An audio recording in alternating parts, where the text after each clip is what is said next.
Chilling tales for dark nights.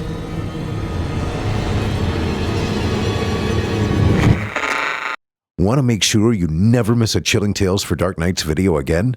Be sure to subscribe and hit that bell to turn on notifications.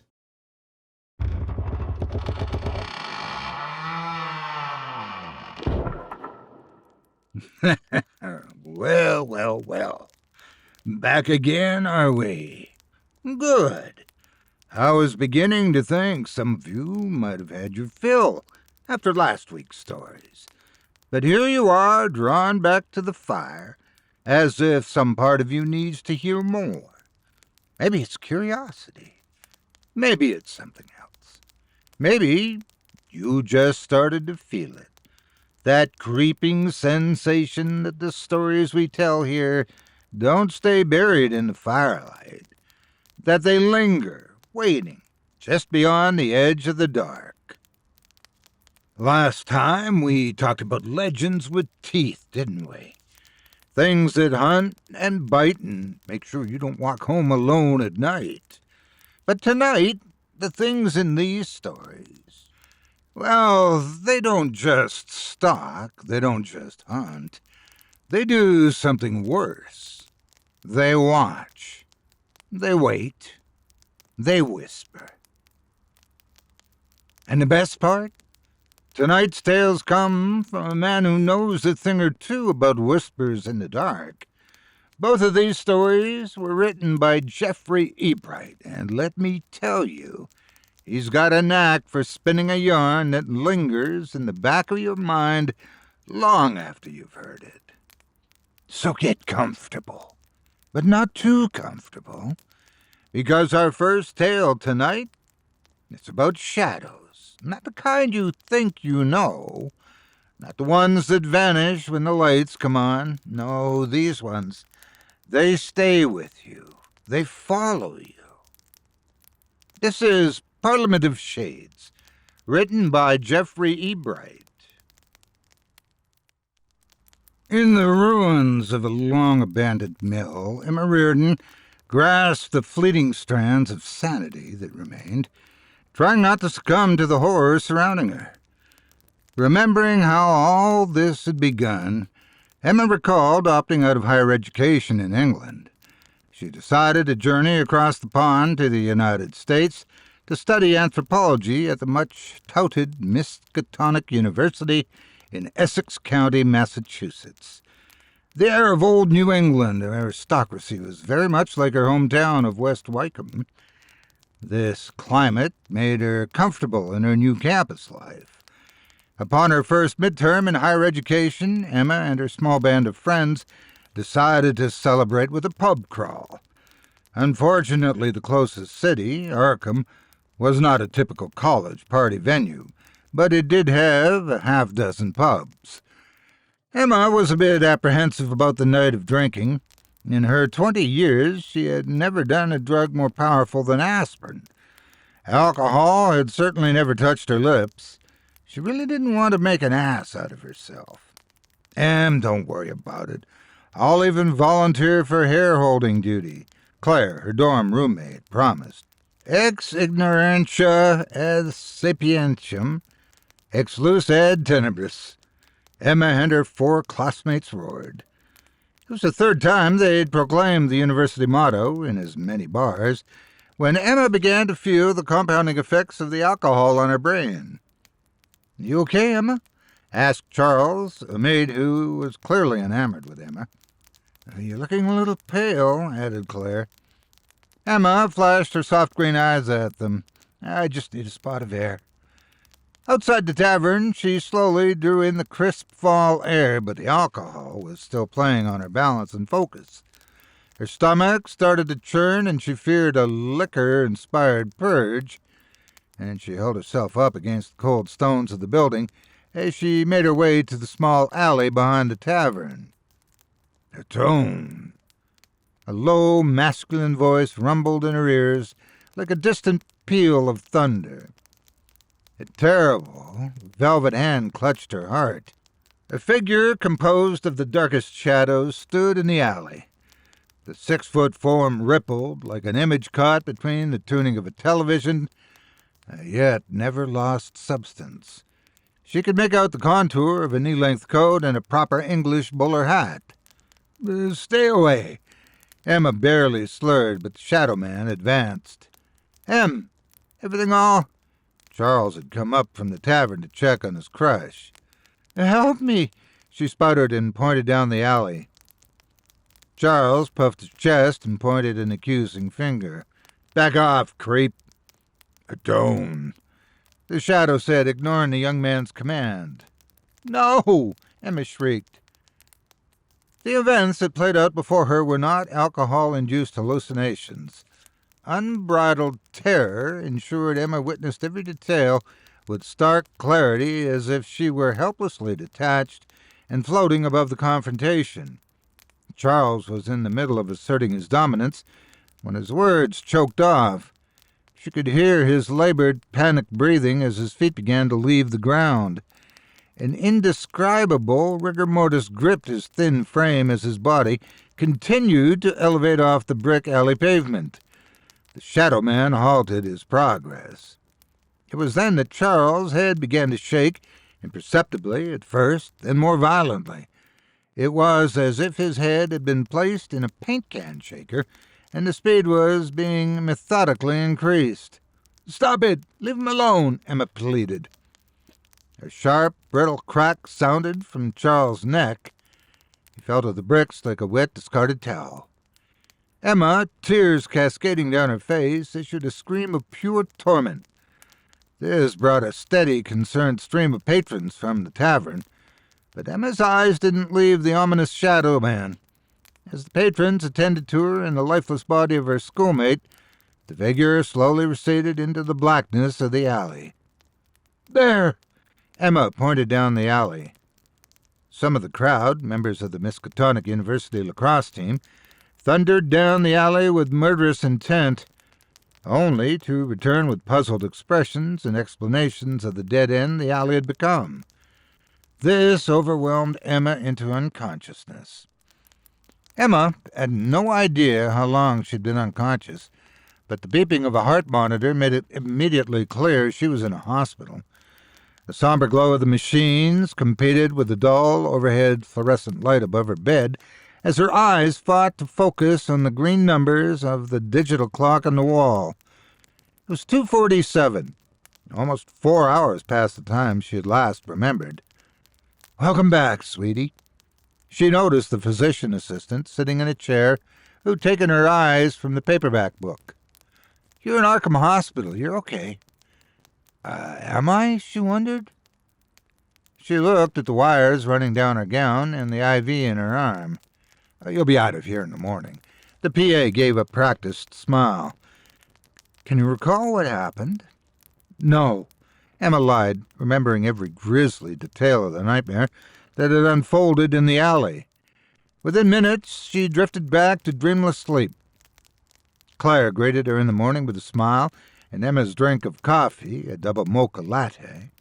Her roommate made a point to avoid any conversation concerning the previous night's events, and that was fine by Emma. Your mom called, Claire finally managed to say during the drive back to the campus. What'd she say? A different wave of nausea hit her. The university called her, she shrugged. Emma rested her head on the dash. What'd you say? I said it was a slight case of food poisoning. Hospital was keeping you overnight. No biggie. I told her you'd call her. Bollocks, Emma sighed. After we stop off and pick up your prescription, you're going to call your mama. No excuses. Emma waited in the car while Claire dashed into the pharmacy. The effects of the alcohol were burning out of her system, and she tried to stem the tide of her heavily caffeinated beverage. Okay, Claire said, startling Emma upon her return several minutes later. She shook the small white bag and plopped it into the driver's seat. What is it? Emma took the bag, clearly distracted. Trazodone, Claire said as she keyed the ignition. My dad used to take it for his insomnia. It helped with his anxiety, too. He said it worked great with a couple of beers. I don't see myself drinking any time soon. Listen, Em. Claire looked at her with concerned eyes. Last night was messed up. I can't imagine what happened, but I wouldn't be surprised if you feel a little sleepless and anxious. If you need to take a pill, take one. She popped a smile and a wink. You're a lightweight anyway. You can always share. As Claire promised, Emma called home when they returned to the dorm. Emma stuck to Claire's carefully crafted cover story. Mother used her very concerned voice as she made Emma promise no drugs or alcohol. Emma swore she would study and make her mother proud. It took no time for Emma to hang up the phone, open a little brown pharmacy bottle, and swallow a trazodone. In the warm orange light of the afternoon sun, Emma drifted off into a sleep without nightmares. However, she did dream. She awakened to the night in the smell of spicy ramen noodles. Claire noticed Emma sitting up and offering her a steaming bowl. She accepted, and the two sat in their dormitory eating ramen in silence for a time. "Did I ever talk about my hometown?" Emma asked. "Not really." Claire finished a particularly long strand of noodles. "I know it's in England," she giggled. Emma smiled. "I was born and raised in West Wycombe, Buckinghamshire, just north of London. One of the reasons I decided on anthropology as my field of study was our major tourist attraction. Have you ever heard of the Hellfire Caves?" No, I'm not surprised. The only people who recognize the name are people who follow the paranormal. The caves were built in the mid-1700s by Baron Le Despencer and Francis Dashwood. He was the founder of several exclusive male clubs. The Hellfire Club was one of his more notorious creations. He built caves? Why? No one knows, really. That's part of his controversial legacy. He constructed a series of tunnels and chambers that ran 500 meters underground, about a quarter mile, for unknown rituals and parties. It was always rumored the men of the club took the motto, "Do what thou wilt," to perverse extremes. When I was growing up in West Wycombe, it was simply part of the town's spotty legend. The caves were shut down until the 1950s, when the 11th Baronet decided to refurbish them and open them up to the public for much-needed funds. Make money where you can. Claire had abandoned her noodles and listened intently. True. The Hellfire Caves had been the main economy for West Wycombe. The cottage industry, if you will. Growing up there, every maid old enough to ride a push-bike explored the caves. I was no exception. Is that what you were dreaming about? Emma nodded. I was 10 years old when I first explored the Hellfire Caves. My mom decided to take my older sister Debbie and me through the caves. Back then, there was a tourist and a local tour. The local tour had no tour guide because locals should know the history of their own landmarks and wouldn't need the boring narration of a guide. Plus, it was a pound cheaper. The tunnels were constructed of a bizarre mix of influences, including Italian, Ottoman, Turkish, and a few other architectural designs. There was probably a plan when excavation started, but it ended up a mishmash by the time they finished the tunnels. The only constant was the pagan god statues that popped up in larger bends in some of the chambers. Pagan? Like Druid? More a mix of Greek and Roman pantheons, especially Bacchus and Venus. Gods of liquor and sex?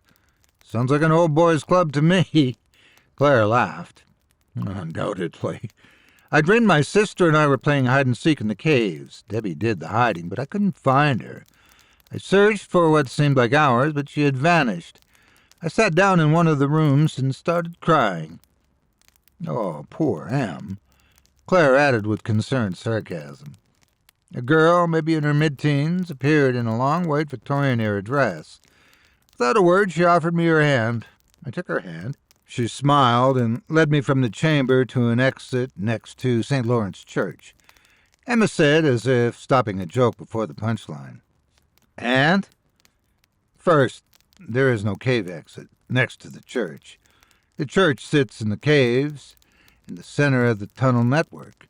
Baron Dashwood designed a church to sit directly above the main banquet chamber. He believed it a physical representation of heaven and hell. Second, the girl in white was gone when I looked back toward the entrance. I believe that was Suki. Let me guess. A ghost, right? Spot on. Legend says the ghost of an attractive chambermaid named Suki roams the surrounding land and tunnels of the Hellfire Caves. She died as a result of some local boys she had spurned. Suki longed for an aristocratic life. The boys sent her a message under the guise of her true love, a young affluent aristocrat. The note asked her to dress in her finest white gown and meet him at the caves. When she arrived, she discovered it was all a cruel hoax. She cursed and yelled at them as they openly mocked her. Suki became so enraged she started throwing rocks at her tormentors. One of the boys was struck, and he retaliated. And keep in mind, most of these boys were forged by working in the chalk mines, so they were not weak chaps. In any event, his rock struck her and knocked her down. When they didn't see her moving, they investigated and realized she'd fallen hard on the cobblestone and was bleeding profusely from her head. By the time the boys got her back to town proper, it was too late. She died. And now her ghost haunts the caves. Claire offered it more as a conclusion than a question. Correct. Emma finished her ramen and set the bowl on her nightstand. There's an unsettling thing about that dream. You know how there's a misty quality to dreaming? This felt real, like a memory. Are you saying you remembered being rescued by a ghost when you were a kid? I don't know what I'm saying. Emma shrugged. It's knocked me off a bit, off my pins. I understand, Claire put her hand on her shoulder. How about I go get us a snack and we can do something girly like braid hair and talk about cute college boys? There's a full class schedule I have to attend to, Claire. Oh, that's right. Claire slapped her forehead. I forgot to tell you. All classes have been canceled for the next couple of days because of last night. She regrouped. The next class we have is the field trip on Saturday. Emma tried not to picture Charles and the horrific snapping of his neck. Still, we must carry on, and I could use a bag of crisps. Your wish is my command. Claire swallowed herself in a pink terry-cloth robe with a pattern of little black terriers dancing. I'll hit the vending machines and be right back. Once Claire was out the door, Emma quickly downed a couple of trazodone with some water and waited for them to take effect. She was mildly loopy by the time Claire returned from the vending machines with 2 dark chocolate Milky Ways, a bag of cheddar and sour cream chips, Claire's favorite, a bag of salt and vinegar chips, Emma's favorite, and 2 cans of Monster Java. FYI, there are still grief counselors roaming the hall. You might want to stay in for the night. Claire said between crunches. I told my mom I'd Skype her tonight. Emma shook her head, half in protest of the confinement, half as a test of her sobriety. She felt the latter was fine. She picked up her laptop bag and started out the door. I'll be back soon. Perhaps the worst part of dorm life was the lack of readily accessible technology on campus.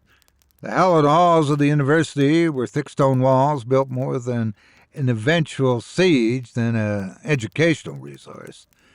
This meant Wi-Fi in dorm rooms were, at best, spotty. Any student needing a strong connection would be forced to make the trip to one of the common areas conveniently located on each floor. Unfortunately, Emma's walk had begun to disprove her pill tolerance. She slowed her gait to retain control as she placed her computer bag on a common table. With the exception of a professionally dressed woman packing papers into a leather satchel, on the other side of the room, the common room was deserted.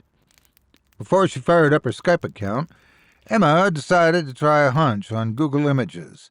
She typed the words Shadowman Bowler Derby Hat into the search box. She scrolled to the 6th row and caught her breath. Mixed among the plethora of single hat pics, she found a faded image which she immediately clicked. It was a black and white photo taken in some dilapidated place. It was not the hangman's noose that struck her cold, but the 4 men in the photo, featureless silhouettes all wearing bowlers. The abbreviated blurb under the website signature read, "The Parliament of Shades." She took another deep breath and clicked Visit Page. The picture had been archived on a website called Historical Paranormal UK. The short article was titled, "England's Men in Black." Emma, now feeling the effects of the pills, concentrated on the web page and read underneath the picture, "Taken in 1947, photographer uncredited." The article continued, "This is one of those stories HPUK uncovered a few months back. Don't get us wrong, we've published our fair share of dubious shadow creature reports, but this one isn't without some credible historical ties. The story dates back to 1752 to a group known as the Monks of Medmenham. They were men of carnal pagan beliefs. Debauchery was their primary focus, and human ritual sacrifice was commonplace. The monks were supposedly disbanded by King George II, but spotty reports continued for the next 100 years.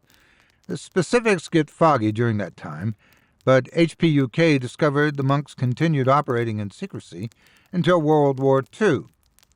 Recently unclassified documents from the Ministry of Defense reveal a cult of worshippers, now called the Parliament of Shades, had taken up residence in the West Wycombe Caves. See Hellfire Caves. The MOD had considered renovating the caves as bomb shelters against the Nazi blitzkrieg until they found an unspecified amount of mutilated bodies and ritual artifacts belonging to the cult littering the caves. Several cultists captured on scene were interrogated and quietly executed. The remaining cultists promised retribution, performed a powerful retribution ritual, and promptly committed suicide by hanging, one at a time. Here's where it gets dicey. Hellfire Caves opened in 1951, and people have reported the presence of ghosts wandering the caves. Most people witnessed a female ghost, see White Lady of Wycombe, but some visitors claimed black apparitions in dress coats with derby hats appeared and followed them home.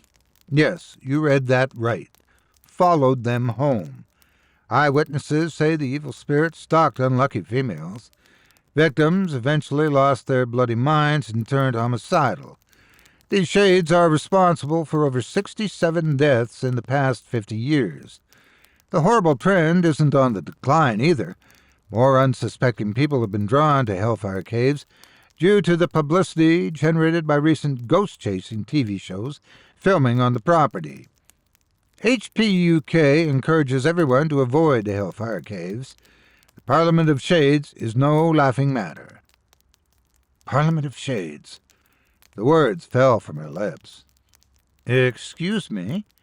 The smartly dressed woman was suddenly beside Emma. "Are you feeling okay?" Fine," Emma said flatly, realizing the pills were at full strength. She snapped her laptop closed and, with effort, shoved it back into the bag. Emma stared at the woman as she continued to speak, but her words sounded more like an adult in a Peanuts cartoon. "Atone." The Shadow Man materialized to the far wall. "Oh, God." She pushed back from the table, clutching the laptop bag to her chest. "Please, no." The smartly dressed woman looked at Emma with clinical concern and leaned close to say something. Then her body became rigid as a statue. Her eyes grew wide as if something was trying to push its way out of her eye sockets. Emma watched as the white of the lady's eyes began rupturing in pinpoint red spots.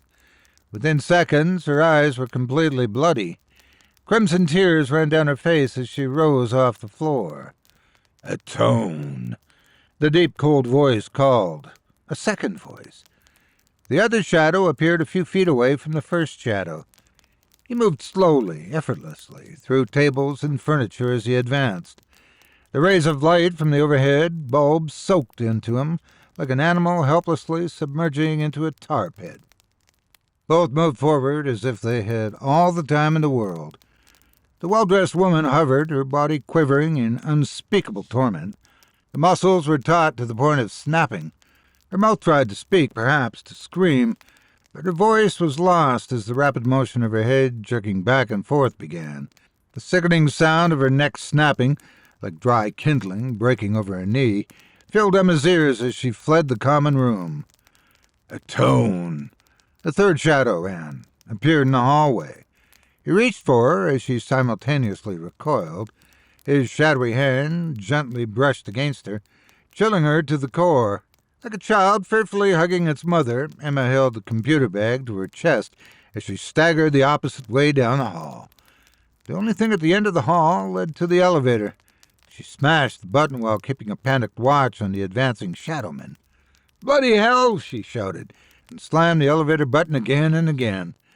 The elevator pinged cheerily as the door swung open. Emma tumbled into the small elevator.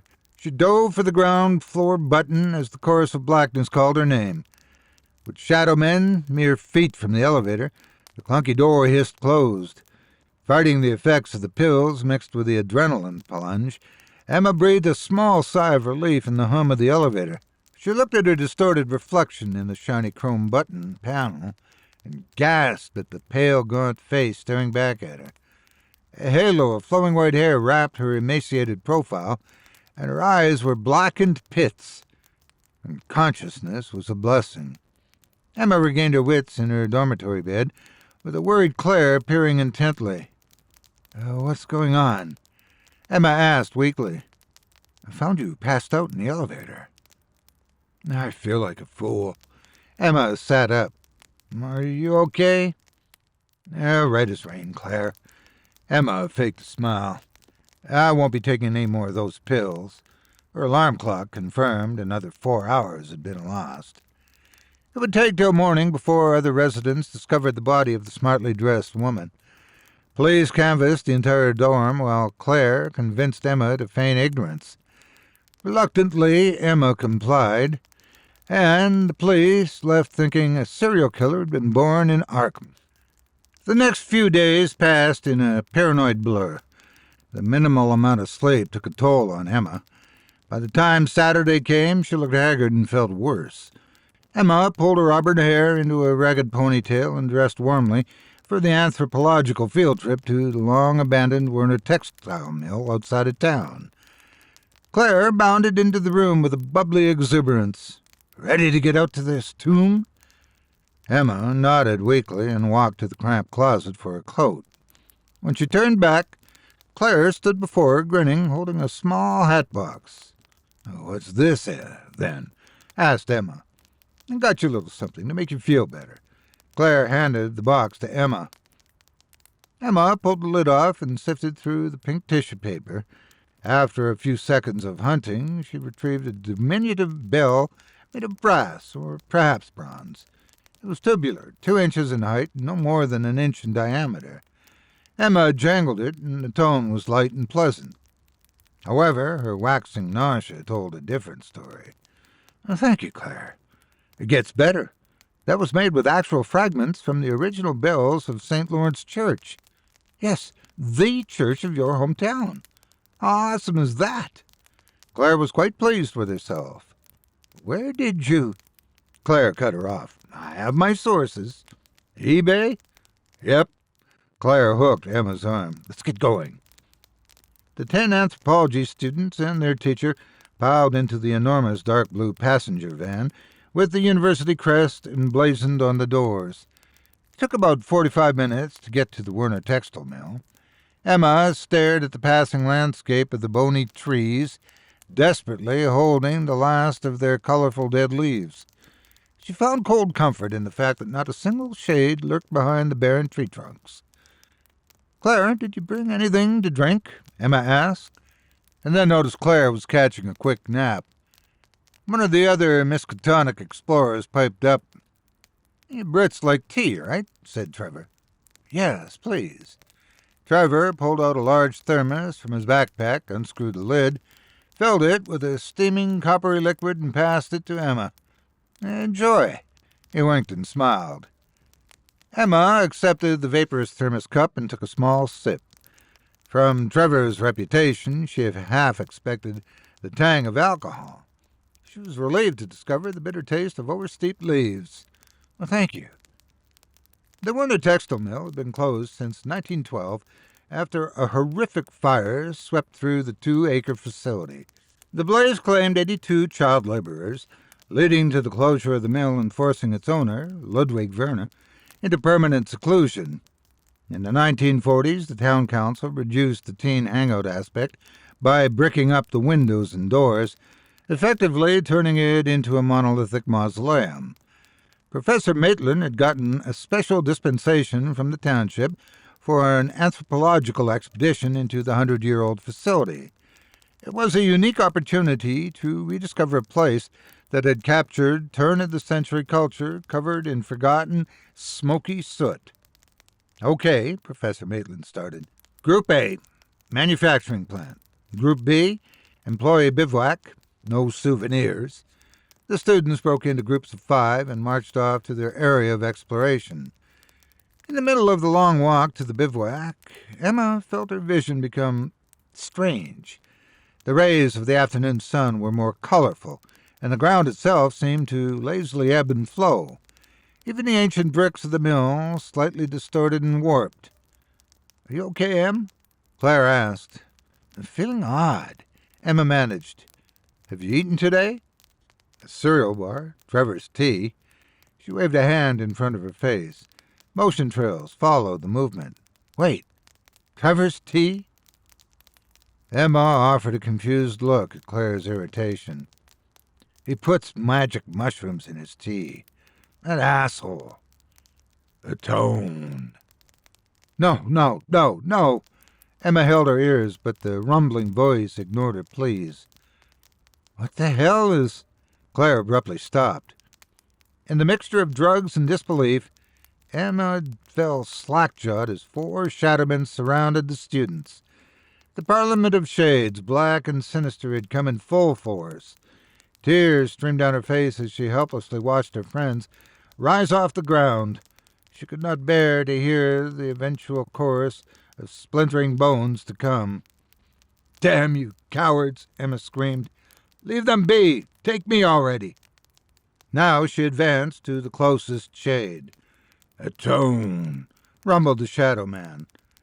He stretched an ebony hand toward Emma's chest as she stared defiantly. The inky digits penetrated her like a diver breaking the water as his hand dipped into her torso to the wrist. She could feel the creature's hand clench and start to withdraw from her bosom. There was no blood, pain, or sensation whatsoever. As the shadow pulled back, smoky white tendrils twisted and wrapped around his fist. Emma's chest lurched forward like someone tugging an attached line. The shadow was relentless, like pulling muscles from their shell. Suddenly, a ghostly white figure partially materialized from Emma's body, shrieking and howling. She instantly recognized the white, hazy figure. It had the same face she had seen in the elevator. It hissed and spat at the shadow man, but struggled to no use.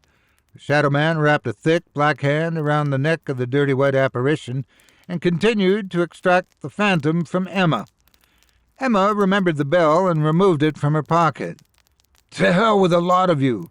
She desperately began ringing the diminutive object. Like a stone dropped in a still pond, shockwaves billowed from the bell. Both dark and light wailed as ripples of destructive sound knocked them apart and tore at their existence. In a matter of seconds, all apparitions had vanished. Emma watched her friends fall to the ground, alive. Emma staggered round the ruins of the mill, exhausted. Everything became clear as the White Lady was ripped away from Emma's soul. It was the vengeful ghost of Suki that had escaped the Hellfire Caves inside Emma. It was no childhood fantasy. The White Lady unleashed her wrath when Emma became inebriated through drugs or alcohol. The Parliament of Shades were protectors, eternally committed to keeping the long-dead chambermaid in check. Would the White Lady return? Emma had no idea. In the ruins of a long-abandoned mill, Emma Reardon grasped the fleeting strands of sanity that remained, trying not to succumb to the horror surrounding her. She should have seen the signs. She should have protected her. Claire should have prevented Emma from opening her wrists and letting her life drain away. Claire wiped tears away and took another gulp from the bottle of vodka. She wished she could remember anything that had happened at the mill, but she didn't. although the police questioned her after she awakened from the shock-induced unconsciousness. All she wanted was the smooth taste of Stoli. Claire prayed her new 90-proof friend would soothe her aching soul. A tone. A low, masculine voice rumbled into her ears like a distant peal of thunder. And that, my friends, was Parliament of Shades, written by Jeffrey Ebright.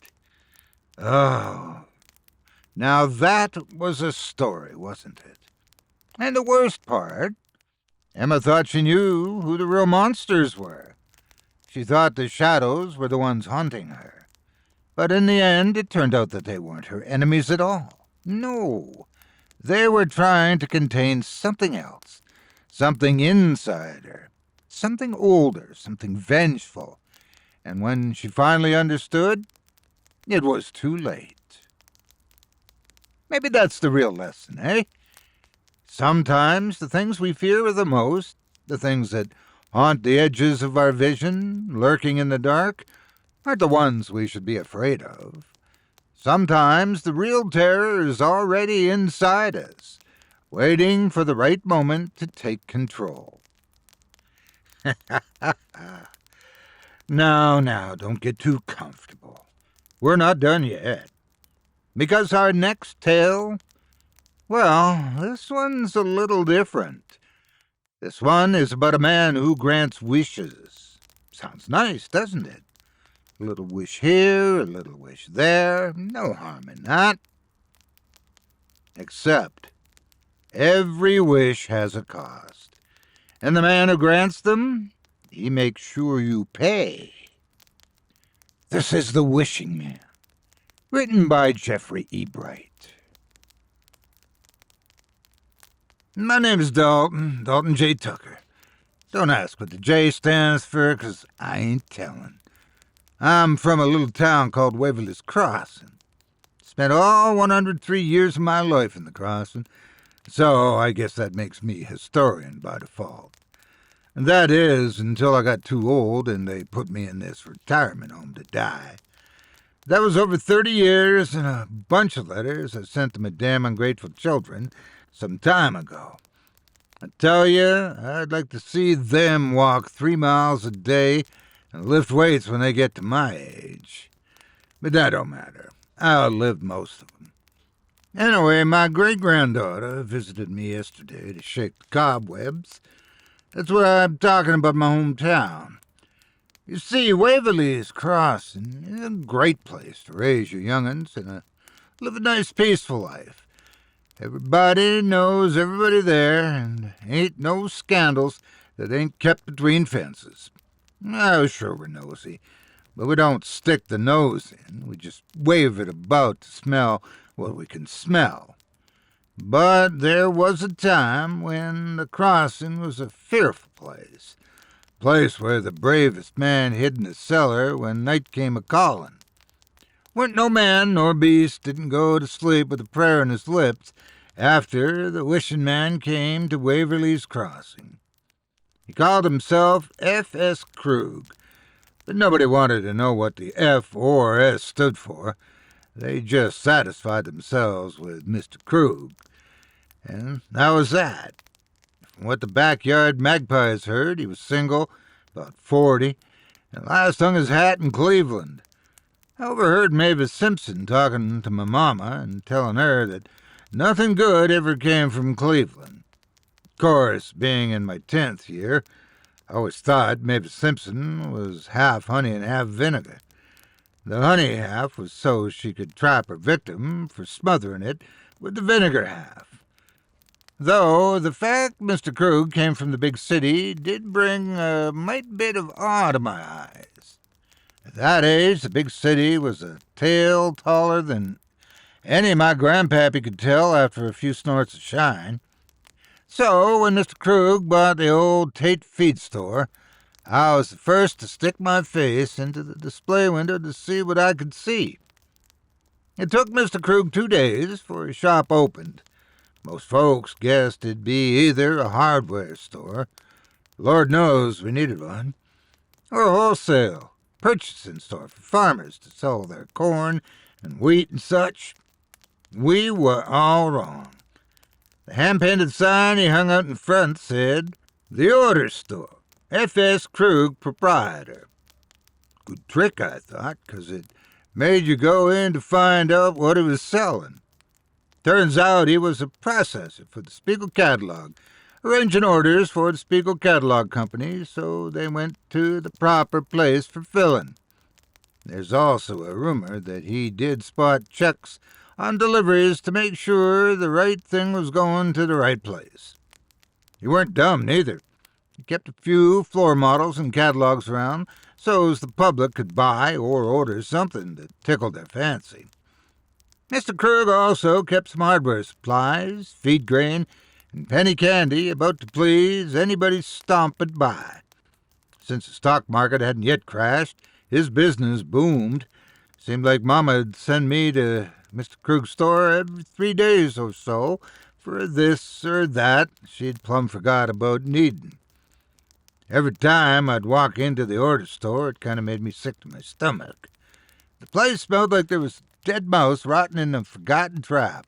That, with the smell of raw grain, tractor oil, and some fancy French perfume nobody bought, made my tummy a mite bit on the queasy side.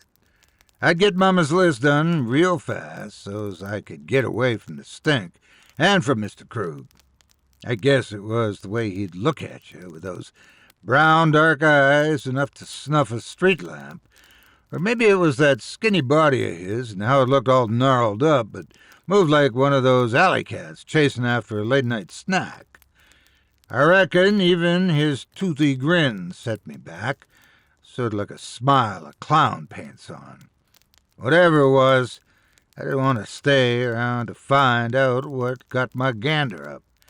Though I did notice a queer sign he put on the counter that said, "For special needs, the store hours may be extended upon request." Never had the gumption to ask what that meant either. And whether the whole town knew or not, what started happening a month after the wishing man came to the crossing was all 'cause of those special needs and extended hours. I found out later that Jed Robinson was the first to see the wishing man. I heard that story from Mavis, the gossip telling Mama, as I acted like I was eating my eggs one early morning. Jed was the kind of guy that bad luck was his only luck. His wife run off with a lightning rod peddler a year before, and he seemed to kill anything that had a motor with a touch of his hand. Well, the wishing man told Jed he could grant him what his heart wanted if he came back after hours. Jed did.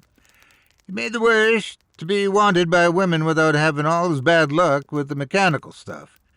And for the whole of next week, Jed Robinson was the town lady killer, having a different woman on his arm every night. He also found he could fix anything from tractors to wind-up toy cars. Never saw a man turn his life round so fast. After Jed's perfect week, it happened. He was playing bingo at the church with Sally Trago when his first conquest, Bessie Mayfield, burst into the hall all wild-eyed and screaming at the top of her lungs. Bessie was yelling about how Jed could do this to her, and with a harlot like Sally. Sally, not the kind to sit back and take such talk, balled up her fists and told Bessie it was time to discuss the matter out back. But Bessie kept advancing with a crazy look to her. Jed, trying to avoid a messy spot, stepped between the two.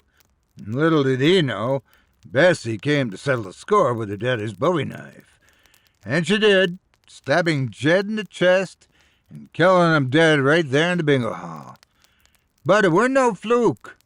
There was more misery to come, compliments of the wishing man. Old man Griffin wished next. I'd never known a greedier man in my life than Elias Griffin, but no amount of money was enough for him. He wished for $1 million and got it 3 days later. Old man Griffin, cheap as he was, didn't want to pay me and my brother, Jack, a nickel to clean out his coal cellar, so he did it himself. It was halfway done before the ceiling came down on him, The ceiling fell in 'cause there was gold bars hidden by some crooks back around 1890 in the crawl space. Those gold bars crushed the old skinflint's head in, but not before he knew what had killed him. Police Chief Maxwell was told by the G-men who took the gold that there was about $1 million in pure gold. Old man Griffin died a millionaire at least. Despite the run of bad luck and hazard it carried, a lot of people heard about the wishes Mr. Krug offered and came late in the night to have their dreams made real. Mary Beth Willis wished to have another baby, even though Doc Walters said her seeds weren't worth the water to plant.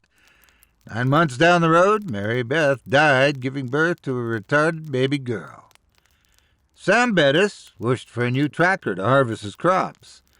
Sam got an inheritance from his uncle he didn't know he had, and bought the most expensive tractor the tractor factory'd send him.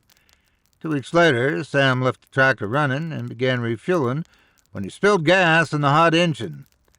Needless to say, Sam Bettis burned alive. Kerry Washington just wished for a new wedding band to replace the one she'd lost in the well. She got a new one, all right, and a case of metal poisoning from the ring. Since she flat-out refused Doc Walters' suggestion she take the cursed thing off, Kerry withered away, dying in pain no being should ever suffer. But more and more people ignored the curse, plain as the nose on your face, and kept their appointments with F.S. Krug. All told, 17 men, women, and children passed away that year. All of them visited the Wishing Man. Come to think of it, it was my brother Jack who started calling him the Wishing Man. The other kids in the crossing picked up on it that summer, and by the time fall came round, even the older town folks secretly called him the Wishing Man. It was in that cool time of year when me and Jack decided to play Junior G-Men and find out just what the heck Mr. Krug was up to. Me and Jack finished dinner and yawned a couple fierce yawns and told Mama and Pop we was going to bed early. Mama was deep into the scriptures, and Pop was deep into the cups of shine by the time me and Jack got up the nerve to escape out our bedroom window. We shimmied down the oak tree, made our way to the order store. We both felt like it was one of Eliot Ness's Untouchables as we creeped from house to hedge in search of the crossings of Al Capone. The light from the gas street lamps made Main Street look spooky, casting wavy shadows here and there. I could feel Jack shaking like Pop's old blue tick when it was in heat. I patted him on the back, told him to stop acting like a little girl, and led him to the Wishing Man's store by the arm. The storefront was black as pitch, but I'd heard tell Mr. Watkins was going to make him a wish tonight, so I told Jack to watch the front while I checked out the back. There were no windows in the back of the store, but there was a rear door where you'd throw your garbage so as not to stink up the store. The door was cracked open a mite bit, and I could see there was a faint light inside, like how a candle or an oil lamp would shine. Being an untouchable, I peeked in to see what I could see. The light was coming from upstairs, and there was voices talking. Krug and Watkins for sure. I figured a good G-man would check out the hideout for any incriminating evidence, so I snuck inside to poke my nose about. Weren't nothing to find, though. There was order forms and boxes postmarked from Chicago, and debtor letters and cleaning stuff and the like. Just when I began thinking maybe bad luck was just taking a vacation here in the crossing, the light and voices came down the stairs. I scampered to find me a hiding place, scared to the bone and needing an outhouse worse than ever in my life. The footsteps seemed almost next to me as I jumped into the pantry and held my breath behind the closed door. The fear in my mind made the voices of Mr. Krug and Mr. Watkins sound like they was speaking some strange language, one I'm sure as heck couldn't figure. It was then that I saw the other light. It was a low light shining between the slats of the wall that had mason jars of preserves and green beans on the shelves. As quiet as I could, I moved over to the wall with the light behind and tried to look through the slats. You can imagine my surprise when the wall opened up from my leaning against it. The wall was like one of those secret doors that shine runners would put in to fool the police and keep their stills safe. It was built with a pivot in the middle to open easier and quieter, which I did. My mouth dropped open when I saw what the wishing man hid in his bootlegger's hole. Shelves were all around the little room, and all those shelves had lots of mason jars, just a-cluttering up every shelf. Now here's what put the fear of God into me. The light was coming from about a dozen of those jars. These jars looked like they'd been pressured and sealed, and the light inside was hard to explain. Best I can compare it to is when I was in Alaska and saw the aurora borealis. Each mason jar looked like it had been scooped from the aurora. The light inside swirled all kinds of colors, with never the same way of doing things. Each of the aurora jars had canon labels on them, too. I almost soiled myself when I read them. Every one of them said something different, but all were just as terrifying as the next. Jed Robinson said one label. Kerry Washburn read another. Elias Griffin, Sam Bettis, Mary Beth Williams, and other names were on them labels. I knew all of them, and all of them were dead. And all of them been rumored to wish, too. Had enough scary stuff for the night, so I decided to get out of there. I shut the secret door, and the hairs in the back of my neck stood on end. Then I heard the footsteps again. Scareder than a polecat in a dog kennel, I looked for anywhere to hide. I saw some grain sacks against the wall and made my move. I burrowed under those 50-pound sacks, getting my feet up under as the door opened, and the wishing man walked in, humming some god-awful opera tune. I took a few breaths as I could while he whistled in the bootlegger hole. By the sound of it, he was doing something with the mason jars. My curiosity made me peek my head out to see what was going on. I knew I didn't want to, but I knew I had to know. There was a wishing man humming and taking stock of those filled mason jars, and he eyed 'em pretty good. In that brown undertaker suit of his, he shuffled his feet like he was needing to visit the outhouse. When he stopped shuffling, I saw the jar with the Elias Griffin label in his hand being unscrewed. The jar opened with a pop, and the wishing man smiled. I don't rightly understand what exactly happened next, but I do have an opinion. Those colorful lights in the jar, which I believe to be the soul of the name on the jar, rolled out that mason jar like bottled smoke. The wishing man took a big drag off that smoke like a banker toking a Havana mild. His eyes seemed to twinkle more and more as he inhaled more and more of the light in the jar like he was drinking the soul of poor old man Griffin. There's also another thing I won't forget. I could have sworn I heard Elias Griffin moaning in pain all the while the wishing man was a-snorting that light. And the damnedest silence came after he was done draining that mason jar. The wishing man put the half-drained jar back on the shelf, sitting it next to the other glowing mason jars at his disposal. To this day, I don't know how the soul drinking worked. I just knew I didn't want nothing to do with it right then and there. Mr. Krug left shortly after his dinner, but I waited a couple more minutes before I made my escape. As I was sneaking out the door I came in, I could hear the wishing man talking. Not to himself, though. I stopped for a second to listen, and glad I did. The voice that answered was my brother Jack's. I didn't know what to do, so I waited until they went upstairs before I made my move. I ran back to the bootlegger hole and grabbed up as many of those mason jars as I could. Being only 10 years old, I held 4 jars safely. The ones left over I hid neath the grain sacks. That done, I mustered my courage and headed them up the narrow stairs to where the wishing man took my little brother. The wishing man was talking up a storm by the time I found the room he took Jack to. The door was part open, so I watched what he was doing and saying. He said, You can wish for whatever your heart desires, Jack. Anything, my dear boy, anything. The only rule is you may not wish for anything on a world scale. Why? Jack asked. Because the world's too big for one little boy to have such control. Just think your wish and blow out the candle. That's all you need to do. Jack looked kind of scared when Mr. Krug lit that weird black candle and it spit sparks to the flame. The smell was none too nice, neither.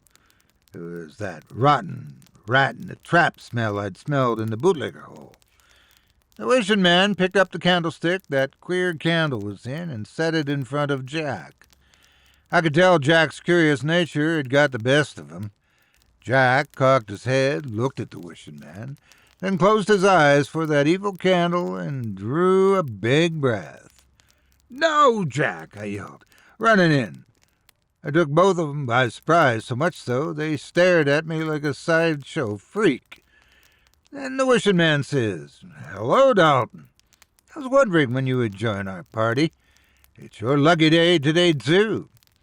With that, he pulled another black candle from his suit jacket. I says, "No, thanks. I just came to get my brother. Come on, Jack." For I knew he lit that other candle and was offering it to me with the biggest smile. "Go ahead, Dalton.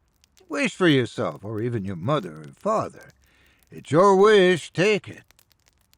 I swear I never had to pee so bad in my whole life as I did that dark night, but I knew I had to do something besides wet myself, so I says, "Sure, but since I'm older, I get to go first." The wishing man's smile got bigger and says, "Well, certainly, Dalton." I took a quick look at Jack. He looked like one off them cobras under the spell of a snake charmer. I gathered myself, thought my wish, and blew out the candle. The wishing man had victory written all over him, but only for a second. "Is it warm in here?" the wishing man says, loosening his tie. He was instantly sweating a river, and that smug look was replaced by a confused one. When he started to smoke, confusion turned to fear. In the blink of an eye, the wishing man caught fire. The flames covered him as quick as flies to dung, and he could only scream as the flames got brighter and wider. The wishing man staggered round the room, insane with pain and not dying despite his screams. It was then the floorboards split beneath his feet. Pairs of red-clawed hands grabbed onto his pants and started dragging Mr. Krug into the floor. Jack buried his head in my jacket, but I watched as the burning wishing man was dragged into the hole where those evil hands came from.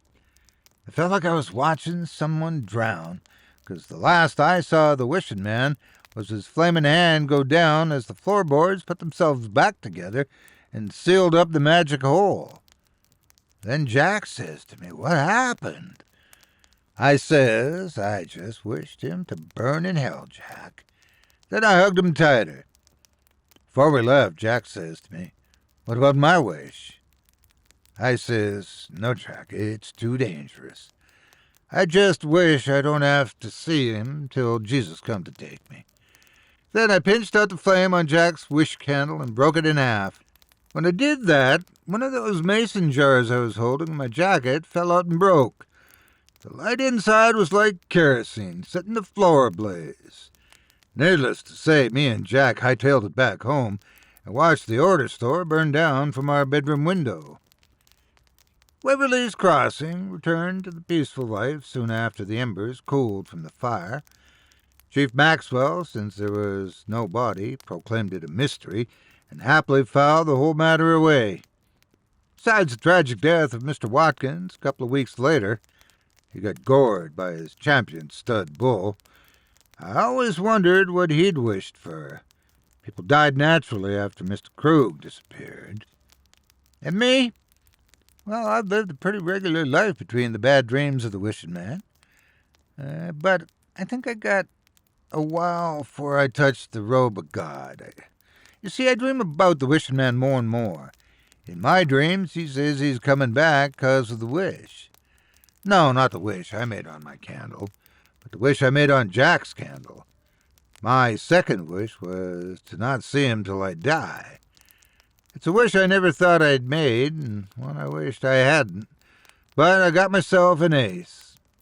You see, I kept those mason jars with those stolen souls in them. That's how I beat cancer 20 years back, and how I survived a triple bypass at age 92. Don't know if that was the Christian thing to do with them jars, but I do know I got one jar left, and I'm damned if I'm going to see the wishing man in the flesh till my last ace is long past played.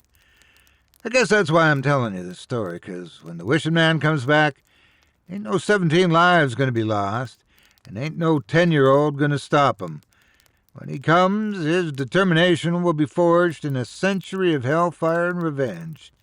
He'll be worse than any war, 'cause he'll cover death in the sweetest sugar, and people will step over one another to get a taste. I just pray to God I never die, 'cause this world needs an acre more hope to grow a couple more bushels of love. And it don't look too good for anybody nowadays. Well, anybody except the wishing man.